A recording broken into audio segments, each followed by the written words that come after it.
నమస్తే రమగారు. నమస్తే జయ. రమగారు, నవరాత్రుల్లో 4వ రోజులో ఉన్నాం. ఈ రోజు యొక్క విశిష్టత, ఈ రోజు అమ్మవారు ఏ అలంకరణలో ఉంటారు, మన పూజ విధానం ఏ విధంగా ఉండాలి? ఆశ్వేజ శుద్ధ చవితి. ఈ చవితి 4వ రోజున సాధారణంగా మనం కాత్యాయని పూజ చేసుకుంటారు. అయితే మనకి కనకదుర్గ దేవాలయంలో విజయవాడ ఇంద్రకీలాద్రి మీద మహాత్రిపుర సుందరి అవతారం వలేస్తారు ఈరోజు. ఈ మహాత్రిపుర సుందరి అంటే అమ్మవారు అటు ఇటు సచామర రమావాణి సవిదక్షిణ సేవిత శివకామేశ్వరాంకస్థ శివ స్వాధీన వల్లభ ఈ స్వరూపాల్లో కనపడుతుంది. లలితాదేవి అనగానే మామూలుగా మనం ఎక్కడ కనపడతారు, ఏదైనా ఫోటోలో చూసేసరికి పరమేశ్వరుడు పడుకుని ఉన్నట్టు, అవును, ఆయన అంకం మీద తొడల మీద ముళ్ళో అమ్మవారు కూర్చుని ఉన్నట్టు, అది కూడా ఏమిటి ఇట్లా స్థిమితమైన రూపంతో పాశాంకుశాలు ధరించి, తర్వాత ఏమో చెరుకు విల్లు ధరించి, పుష్పబాణాలు ధరించి స్థిమితమైన ప్రశాంతమైన స్వరూపంతో కనిపిస్తుంది. చతుర్భుజిగా కనపడుతుంది అమ్మవారు. ఈ స్వరూపంలో ఉన్న అమ్మని ఈ రోజున మనకి కనకదుర్గ దేవాలయంలో చూపిస్తారు స్వరూపం. అయితే అమ్మవారిని మనం కాత్యాయని వ్రతం అని చెప్పుకుంటాం ఈ రోజున. ఈ కాత్యాయని వ్రతం ఏంటంటే శ్రీకృష్ణుణ్ణి భర్తగా పొందటానికి గోపికలు ఆచరించిన వ్రతంగా చెప్తారు. ఈ చతుర్థి నాడు మన త్రిపుర సుందరి అవతారమైనా వేసుకోవచ్చు, చెప్పుకోవచ్చు అమ్మవారిని, లేదా కాత్యాయనిగా కూడా చెప్పుకోవచ్చు. ఎవరైనా వివాహం కావాల్సిన కన్యలు ఉంటే ఇంట్లో వాళ్ళతోటి కాత్యాయని వ్రతం, కాత్యాయని కథ చెప్పుకోవటమే. కాత్యాయని దేవి ఆమె స్వరూపంతో ఆమె కూడా ఇలా పాశాంకుశాలు, తర్వాత ఏమో పుష్పబాణ హస్తగానే కనపడుతుంది. ఆమె స్వరూపం కూడా ఇలాగే కనిపిస్తుంది. అయితే ఇక్కడ మహాత్రిపుర సుందరి అని ప్రత్యేకంగా చెప్తారు. పులిహోరని నివేదనగా ఇస్తారు అమ్మవారికి. బాగా అంటే మంచి కలర్ఫుల్గా ఉండాలన్నమాట పదార్థం, పసుపచ్చగా పచ్చటి పదార్థాలు. అమ్మవారికి మనం వేసుకున్న పసుపచ్చ లాంటిది కానీ, పసుపు కానీ, ఆ తర్వాత నారింజ రంగు, ఆరెంజ్ కలర్ కానీ, బాగా రిచ్ దట్టమైన నారింజ రంగు కానీ ఆ వస్త్రాన్ని సమర్పించవచ్చు. అయితే ఇప్పుడు కాత్యాయని వ్రతం గురించి చెప్తాం. కాత్యాయని వ్రతం గోపికలట. ఈ గోపకులంలో పుట్టిన ప్రతి కన్య శ్రీకృష్ణుడినే భర్తగా కావాలని కోరుకునే వాళ్ళట. ఈ భర్తగా కావాలి అంటే ఇది ఒక గోపిక కృష్ణుడు, ఒక స్త్రీ ఒక పురుషుడుగా చూడకూడదు. ఇప్పుడు గోపకులంలో పుట్టిన వాళ్ళందరూ కృష్ణుడికి మేనమరదళ్ళే అయ్యుండకపోవచ్చు. అందులో కొంతమంది బాబాయ్ కూతుర్లు, పింతల్లి కూతుర్లు కూడా ఉండొచ్చు. కానీ ప్రతి కన్యకకి భర్త కావాలి, కృష్ణుడే కావాలని, అలాంటి వాడు కావాలనిపిస్తుంది. మనం దీన్ని ఎట్లా చూడాలంటే ప్రతి మానవుడికి, ప్రతి జీవికి భగవంతుడు కావాలి. ప్రతి గోపిక ఒక జీవాత్మ, ప్రతి జీవాత్మకి పరమాత్మలో లీనం అవ్వాలని ఉంటుంది. అదే దీని గతి. నీకు తెలియని తెలియకపోని కొన్ని జీవులకి, కొన్ని జీవాత్మలకి తెలుస్తుంది, నేను కాదు, నేను ఇక్కడ ఉండవలసిన వాడిని కాదు, ఈ శరీరం నాది కాదు, నేను భగవంతునిలోని ఒక అంశస్వరూపాన్ని, నాలోనే పరమాత్మ ఉన్నాడు, నన్ను నేను కాదనుకుని భగవంతునిలో నేను ఐక్యం అవ్వాలి అని ఒక ప్రాణికి తెలియచ్చు, ఒక జీవికి అర్థమవుతుంది. చాలామందికి అది అర్థం కాదు. ఏదో పరిగెడతాం, ఏదో చేస్తాం, వెంపర్లాడతాం, ఏదో కావాలనిపిస్తుంది. అది ఏమిటో అల్టిమేట్ గోల్ ఏమిటో అసలు మనకు తెలియదు. ఆ గోల్ తెలుసుకునేదాకా ఈ ప్రయాణం నడుస్తూ ఉంటుంది. మనం మళ్ళీ పుడుతూ ఉంటాం, మరణిస్తూ ఉంటాం. ఇక్కడ చేసిన పాపాలో పుణ్యాలో వీటి వల్ల ఇంకొంచెం ఉత్కృష్టమైన జన్మ వస్తుందో, కొంచెం నికృష్టమైనది వస్తుందో, ఏదో మనం చేసిన కర్మానుభవాన్ని బట్టి జనన మరణ చక్రం తిరుగుతూ వెళ్ళి ఎప్పుడో ఒకప్పటికి ఇది నేను కాదు అనేది అర్థం అవుతుంది. ఆ అర్థం కావాలంటే గోపికలు భగవంతుడిని భర్తగా కావాలని భావించినట్టుగానే మనకి భగవంతుడు కావాలని భావించాలి. ఆ రకమైన తెలివిడి, లోపల తెలివి కావాలంటే ఇలా ఆరాధన చేయాలి. కాత్యాయనిని ఆరాధిస్తే మనకి పరమాత్మకి ఉన్న తేడా ఏమిటి? ఎక్కడ భేదం లేదు. మనలో ఉన్నవాడు పరమాత్మ, ఈ జీవాత్మ స్వరూపంలో ఉన్నవాడు ఆయనేనని మనకు అర్థమవుతుంది. ఆ అర్థం చేసుకునే తెలివిని సంపాదించుకోవటం కోసం ఈ రోజున త్రిపుర సుందరి అవతారంలో ఉన్నటువంటి కాత్యాయనిని పూజించాలి. చక్కటి కమ్మటి పులిహోర చింతపండుతోటి తయారు చేసి రుచికరం, చూడ్డానికే ఎంతో పంచవర్ణాలతోటి ఎట్లా కళగా కనపడుతుంది. పులిహోర అనగానే అందంగా ఉంటుంది. అవును. ఇంత చిత్రాన్నాన్ని అమ్మవారికి నివేదన చేయాలి.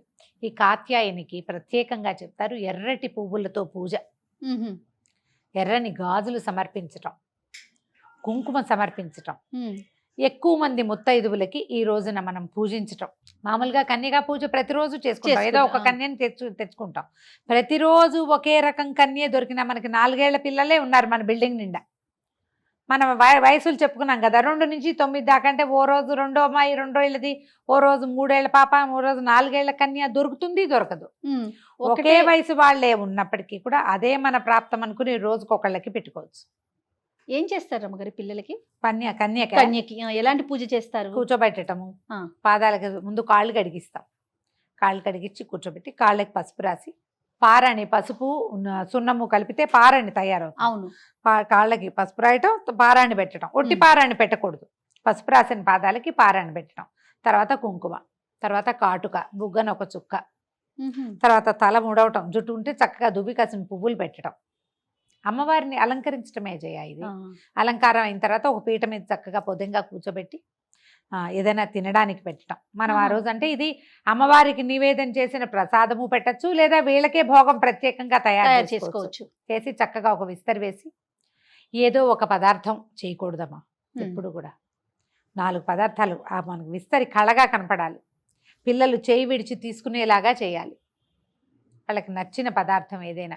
మన పక్కింట్లోనే ఒక పాపాయి ఉందనుకోండి, తనకి ఏమి ఇష్టము, కొంతమంది పిల్లలు బంగాళదుంపలు ఇష్టం, బంగాళదుంపల కూర, అన్నము, చారు, పెరుగు, కాస్త ఏదైనా తీపి పదార్థం. వాళ్ళు అవేమి తినరు, ఏదో ఉప్మా లాంటివి తింటారు, పులిహారే తింటారు పిల్లలు. చాలా మంది పులిహార కనపడుతుంటే పులిహారే తింటామంటారు. పులిహారతో పాటు ఒక పులిహార పెట్టకుండా దాంతో ఏదైనా తీపి పదార్థము, ఒక చిన్న బిళ్ళ పెరుగు, అన్నము, ఇలాంటివి తినిపించడం. ఆహారం తీసుకున్న తర్వాత చక్కగా మళ్ళీ బొట్టు పెట్టి బట్టలు పెట్టడం, ఏదైనా అలంకరణ సామాగ్రి ఉంటే పిల్లలకి ఇవ్వడం. సాధారణంగా ముందు అలంకరణ సామాగ్రి అన్నీ ఇచ్చి అప్పుడు భోజనం పెడతాం. ఆ తర్వాత తాంబూలం ఇచ్చాక కొంతమంది ఇష్టపడరు, కానీ హారతి ఇస్తే చాలా మంచిది పిల్లలకి. ఏ కన్యకైతే మనం పూజ చేసుకుందాం అనుకున్నామో, కన్యా పూజన చేస్తాం కదా, ఆమెకు ఒక హారతి ఇచ్చి తర్వాత ఆమె చేతికి అక్షింతలు ఇచ్చి అక్షింతలు వేయించుకోవాలి పిల్లతో. ఆ కన్యకతోటి మనం అప్పుడు కుమారి స్వరూపం, ఆవిడనే బాలా స్వరూపంగా పెట్టుకున్నాం కదా, ఈ బాలా స్వరూపానికి నమస్కారం చేసుకుని తదుపరి జన్మల్లో అయినా నాకు భగవంతుడిని చేరే దారి, నీ దగ్గరికి వచ్చేసే దారి చూపించమని. ఇప్పుడు దసరా ఏ పండగల్లో అయినా కూడా మనకు దేవతార్చన ప్రధానాంశంగా ఉంటుంది. ఏ పండుగ అయినా వండుకోవటం తినడమే మన జీవితోధ్యాయం అయినప్పటికీ ఖచ్చితంగా దైవారాధన ఉంటుంది. ప్రతి దైవారాధనలోనూ మనం సాధారణంగా ఏం చేస్తాం, ఏదో కోరికలు, మా పిల్లలు పైకి రావాలి, మా ఆయన వృద్ధిలోకి రావాలి, మా వ్యాపారం పెరగాలి, నాకే బంగారం కావాలి, బట్టలు కావాలి, ఇల్లు కావాలి, వాకిలు కావాలి, ఫారిన్ ట్రిప్ కావాలి, ఏవో అడుగుతాం జయ. అవునండి, ఇవే వస్తూ ఉంటాయి. అవును. అయితే పండగలకి మనం ఎప్పుడైనా సరే ఈ రోజుల్లో ఇది కోరితే వస్తుంది అలాంటివి చెప్పం. ఇది ఇప్పుడు చేయాల్సింది అంతే. కోరికలతో సంబంధం లేకుండా నువ్వు కోరుకుంటావంటే ఎక్కడ ఏది కోరుతావో నీకు లభించాల్సింది లభిస్తుంది అంతే.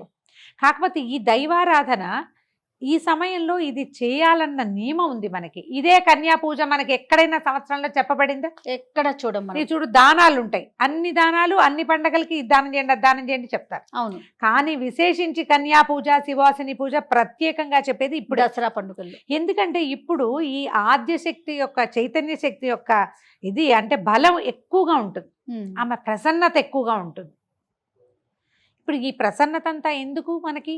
మనం ఏదో ఈ చిన్నవి మనకు కావాల్సిన మెటీరియలిస్టిక్ థింగ్స్ని సంపాదించుకోవటము, తాత్కాలికమైన ప్రయోజనాలను ఇచ్చేది కాదు, శాశ్వతమైన ప్రయోజనాన్ని ఇవ్వగలిగే శక్తి ఉన్న రోజులు కాబట్టే ఈ నవరాత్రులు ప్రత్యేకంగా చెప్తారు. ఒక నవరాత్రి కాదు, మనకి 4 నవరాత్రులు ఉన్నాయి. 2 మనం ప్రఖ్యాతంగా చేస్తాం. గుప్త నవరాత్రులు మనం ఇప్పుడు చెప్పుకుంటున్నాం, కానీ అది అందరూ చేసేవి ఎక్కువగా అవలంబించేవి కాదు. అది ఎవరు చేస్తారు?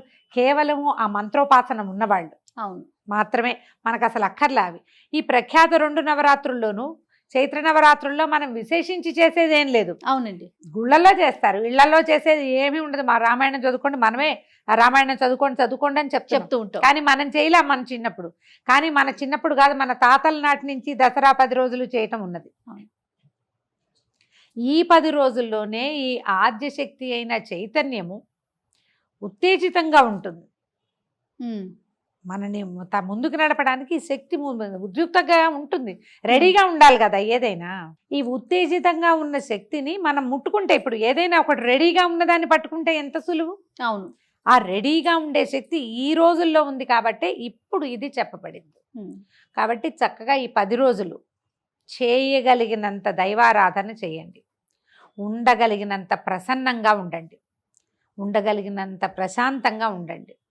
ఎంత ప్రార్థన చేస్తే అంత ఫలితం లభిస్తుంది. ఈ ఫలితం అంటే నీకు కావాల్సినవే కాదు, నీకు రావాల్సినవి ఏవేవో ఉంటాయి. అది కదా గారు, అంతే. మనకు కావాల్సిందే కాదు కదా, రావాలి కదా, అది తప్పకుండా వస్తుంది. కాబట్టి ఈ రకంగా లలితా త్రిపుర సుందరి స్వరూపంలో ఉన్న మహాత్రిపుర సుందరిని ఆరాధన చేయండి. కన్యలు ఉంటే గనక, అంటే అవివాహిత కన్యలు మన ఇంట్లో ఉంటే వాళ్ళతోటి ఈ రోజున కాత్యాయని స్వరూపాన్ని ధ్యానించుకుని లలిత అష్టోత్తరం చదువుకోవచ్చు. ఏదైనా మనకు కావలసిన స్తోత్రాన్ని చదవగలిగినంత చిన్న స్తోత్రాన్ని అయినా చదువుకుని అమ్మవారిని అర్చించండి. ఈ రోజున మనం వడపప్పు పానకం రోజు పెడతాం. పళ్ళు ఫలాలు నివేదన చేయండి, నివేదన చేయండి. ప్రధానంగా పులిహోర నివేదన చేస్తే మంచిది.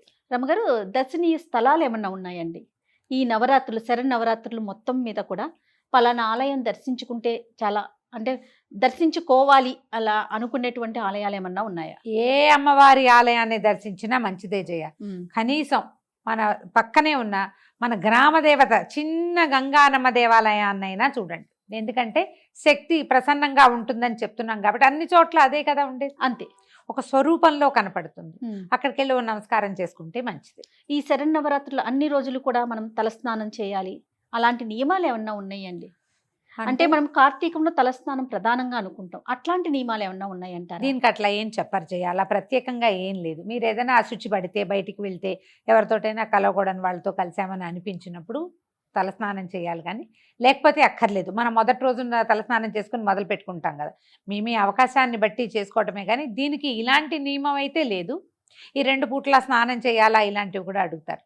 మధ్యాహ్నం మంచాల మీద పడుకున్నా, మంచం మీద పడుకుంటే మధ్యాహ్నపు నిద్ర అసలు పనికిరాదు. ఈ నక్తాలు కానీ ఉపవాసం కానీ చేసేటప్పుడు. ఇప్పుడు ఏదో చిన్న లేత నెలల గర్భమో, లేకపోతే చిన్నపిల్లలు ఉన్నవాళ్ళు, ఏదైనా చిన్న బద్ధకం ఉన్నవాళ్ళు, శీతాకాలం వచ్చేస్తోంది కాబట్టి కాస్త ఒళ్ళు బరువుగా ఉన్నవాళ్ళు, ఇలాంటి వాళ్ళకి కాస్త ఏమైనా ఇబ్బందిగా ఉండి మధ్యాహ్నం పడుకుంటే సాయంకాలం ఒక చెంబు నీళ్లు పోసుకుని అప్పుడు దీపారాధన చేసుకుంటే మంచిది. వస్త్రాలు మార్చుకోవడం, కాళ్ళు చేతులు మొహం కడుక్కుని బట్టలు మార్చుకున్నా పనికొస్తుంది. ఈ నెత్తి మీద నీళ్లు అనేది సువాసినికి ప్రతిరోజు తల స్నానం అసలు చెప్పబడలేదు. సువాసిని తొలి రోజున మొదలు పెట్టుకునేటప్పుడు చేసుకుంటే, అంటే భర్త ఉన్నవాళ్ళు, ముత్తైదువుగా ఉన్నవాళ్ళు కొంచెం పసుపు రాసుకుని కంఠస్నానం, మామూలు స్నానం చేస్తే సరిపోతుంది. మీ అవకాశాన్ని బట్టి రోజు తల తడుపుకుంటే దసరా పండగ, పెద్ద పండగ వచ్చే లోపల మీకు జలుబో జ్వరమో ఏవో వస్తాయి. సీజన్ మంచిది కాదు కదా, అందుకని ఆలోచించి జాగ్రత్తగా మీ అవసరాన్ని బట్టి చేయండి. రమ్మగారు, అవివాహితులు కానీ వితంతువులు కానీ ఈ పూజా విధానంలో పాల్గొనొచ్చు అంటారా? చక్కగా పాల్గొనొచ్చమ్మా, బ్రహ్మాండంగా చేసుకోవచ్చు. కన్యలు గనక పూజ చేసుకుంటే, కన్యలు మన ఇంట్లో పిల్లలు, పెళ్లి కాని పిల్లలు ఉంటే వాళ్ళతో తాంబూలం ఇప్పించండి, నమస్కారం చేయించండి, లలితా సహస్రనామం చదివించండి, అమ్మవారికి పూజలు అన్ని చక్కగా అలంకారం వాళ్ళతో చేయించండి, శుభం జరుగుతుంది. వితంతువులైనా భర్త లేకపోయినా పూజా విధానానికి ఏ తప్పు లేదమ్మా. వాయినాలు అవి ఇవ్వకుండా ఉండటం ఒకటే తప్పిస్తే అది ఒప్పుకోదు సమాజం కాబట్టి. మిగిలినవన్నీ చేసుకోవచ్చు. మీరు చక్కగా ఇంట్లో పూజ చేసుకోవచ్చు, రోజు లలితా సహస్రనామం చదువుకోవచ్చు, ఏ తప్పు లేదు దానికి. రమ్మగారు, శరన్నవరాత్రులు మొత్తం కూడా మొదటి రోజు నుంచి చివరి రోజు వరకు కూడా స్త్రీలు పాటించాల్సిన నియమాల గురించే మనం మాట్లాడుకుంటున్నాం. ఇక్కడ పురుషుల పాత్ర ఏంటండి? అంటే యాక్చువల్గా ఇది ఇళ్లల్లో ఉండే విధానం అయితే పురుషులది ప్రధాన పాత్ర జయ. వాళ్ళది ప్రధాన పాత్ర. వారి ఇంట్లో దేవతార్చన ఉంటే, వాళ్ళకి మంత్రోపాసన ఉంటే, ఉపదేశం ఉంటే ఖచ్చితంగా వాళ్ళు మంత్రోపాసన చేసుకోవాలి. అమ్మవారిని నిలబెట్టడము, కూర్చోబెట్టడం సమస్తము మగవాళ్లే చేస్తే, పరిచర్యే ఆడవాళ్ళు చేసే విధానం ఉండేది. ఇప్పుడు కూడా కొన్ని కుటుంబాల్లో అలానే ఉంటుంది. ఖచ్చితంగా మగవాళ్లే ఇదంతా చేస్తారు. పరిచర్య, ప్రసాదం, నివేదనలు వంట చేసి పెట్టడము, కావలసిన హారతులు, దీపారాధనలు అన్నీ తయారు చేయటం, పువ్వులు తయారు చేయటం, అమ్మవారిని అలంకరణ చేయటం. కానీ అమ్మవారిని కూర్చోబెట్టడము, ఆమె యొక్క అష్టోత్తరాలు, పూజా విధానము సమస్తము మగవాళ్లే చేస్తారు. వాళ్ళ ఇంట్లో ఉండే పద్ధతమ్మా. ఇప్పుడు ఇది సార్వజనీయమైన సంగతిగా అయిపోయింది. అందరూ ఇప్పుడు ఇవి మంత్రోపదేశం ఉండాలి, మగవాళ్లే చేయాలి, ఈ రకమైనవి ఉన్న వాళ్ళు ఉంటారు, లేని వాళ్ళు ఉంటారు ఉంటారు కదా. ఎవరైనా చేసుకోవాలని ఆశపడతారు కదా. అవును. లౌకికమైన వ్యవహారంగానే ఇది పరిణమించింది కాబట్టి మనం ఆడవాళ్ళు కూడా చేసుకోవచ్చు. దానికి ఏం పెద్ద మగవాళ్ళు చేయాల్సిందేనని ఖచ్చితంగా వాళ్ళకి అవకాశం లేదు, అలవాటు లేదు, ఆ రకమైన ఆచరణ తెలీదు. అప్పుడు ఎందుకు వాళ్ళని ఇందులోకి లాగటం? మీరు నేర్చుకుంటున్నారు, తెలుసుకుంటున్నారు, ఎవరో ఒక గురువులో టీచర్లు మంచి వాళ్ళు 4 మంచి ముక్కలు చెప్పే వాళ్ళ దగ్గర తెలుసుకున్నప్పుడు మీరు తెలిసిన విధానంగా చేయండి. వాళ్ళతో దండం పెట్టించండి. మీరు ఇంట్లో పూజ చేసుకునేటప్పుడు మీరు ఏదైనా ఒక నియమం పెట్టుకున్నారు, ఈ రకమైన ఆహారమే వండాలి అని, మగవాళ్ళు దాన్ని గౌరవించినా వాళ్ళు పూజ చేసినట్టే. అంతే. దానికి వాళ్ళు ఒప్పుకుంటే నువ్వు ఈ పూజ నువ్వు చేసుకో, నాకు కావాల్సింది నాకు చేయాల్సిందేనన్న మాట అంటే ఇక ఏం లేదు, మీ దారి మీది వాళ్ళ దారి వాళ్ళది. అట్లా కాకుండా దానికి వాళ్ళు గౌరవంగా ముందుకు వెళ్తే భక్తిభావంతో ముందుకెళ్ళి అలాగే ఈవిడేదో చేసుకుంటోంది కాబట్టి మనం ఇతరత్ర వ్యవహారాలకు దెక్కకూడదని వాళ్ళు కనుక భావించారనుకో, వాళ్ళు పూజలో పాల్గొన్నట్టమ్మా. అప్పుడు బాగా చెప్పారు, వాళ్ళు పూజలో పాల్గొన్నట్టే. వాళ్ళే దీపం పెట్టకపోయినా కూడా ఒప్పుకున్నారు కదా, ఒప్పించుకోండి. అంత మాత్రం పూజ చేయాల్సిందేనని పెట్టుకోకపోయినా ఇంత మాత్రం ఒప్పించినా కూడా వాళ్ళకి కూడా ఫలితం లభిస్తుంది తప్పకుండా. రైట్. సంతోషం రామ్ గారు, నమస్తే. నమస్తే చేయ.